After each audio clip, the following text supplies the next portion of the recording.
Oh, it's beeping. So I think the 5 minutes to start. All right, guys, let me introduce myself. My name is Richard, if I was white, but obviously since I'm not white and I'm brown, my name is Adil. And a lot of the times I think to myself, like, if my name was Richard, my life would be completely different. Like, them ones. I think maybe if I was in madrasa and my name was Richard, it would be completely different. Madrasa teacher would be calling out the names, Abdul, Hesa, Abdul, Hesa, Abdul, Hesa, Mohammed, Hesa, Richard, yes sir. See, it would be completely different, and all the Abduls would be chatting amongst themselves saying Richard's parents named him after an infidel. So it'd be pretty difficult if my name was Richard. But, you know, what I do in my spare time, let me tell you about myself. I'm Walthamstow. I do a bit of professional wrestling. So, yeah, I do wrestle guys in tights and oily stuff. Best bit of action I get in a while. But also, I'm a security guard. I do security on the weekend.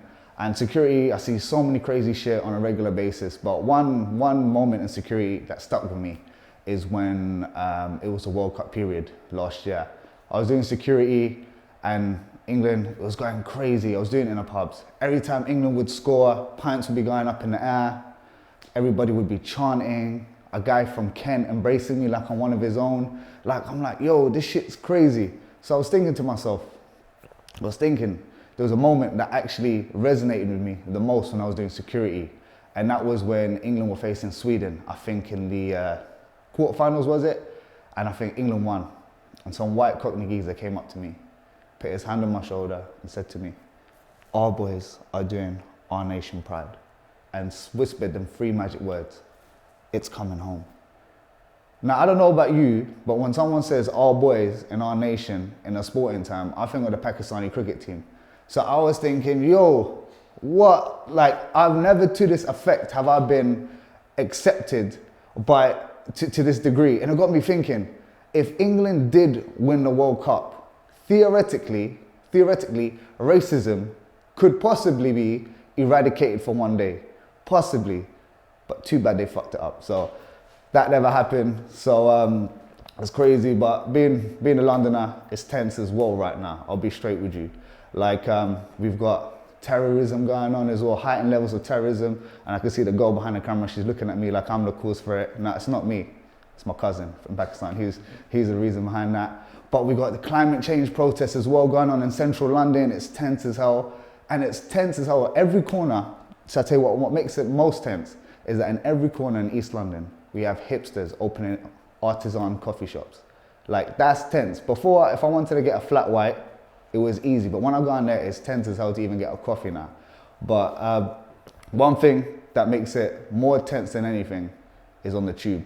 Now, there's so many tube disaster stories, but let me tell you, nothing's more tense than sitting in the priority seat on the tube. And if you guys don't know what the priority seat is on the tube, let me tell you, it's usually on the end of the seats and it's closest to the door. And so they say the priority seat is reserved for the elderly, or those less able to stand, pregnant women, and the disabled. Now, the thing is, I'll be straight up. I'm a prick. I love to sit on the priority seat. I don't care who is in the tube, because after a long day, I want to sit on that seat. And the reason is because, boom, it's near the door, and plus there's a sheet of glass, so you can lean against it, and it's better, because I know everyone's been in that situation when you're stuck in the middle seat next to two fat bastards. So that's why everybody sits in a priority seat. So there's always moments, it's tense on a priority seat, and I tell you why.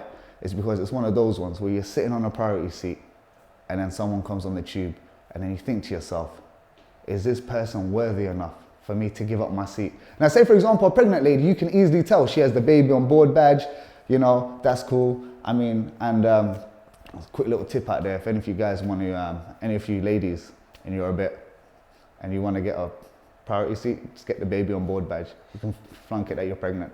But yeah, if it's a pregnant lady, boom, you can give up the seat. You know, you can tell if someone's disabled, just ask to see their blue badge. That's the best thing. I mean, I'll tell straight. I mean, them guys get all the good parking spaces anyway. So, I mean, if they want their seat, they need to show me their badge, first of all. And less able to stand. I mean, if it's a person with crutches, you could see, but then it comes to a point where you need to know if this person is worthy enough to get the priority seat. And I'll tell you a story that happened to me the other day. Central Line's mad. Ooh. Is that it? I think it says 0-0. Okay, I think that's it. Guys, like, comment, subscribe the video, comment below, and I believe that's it. We are verified.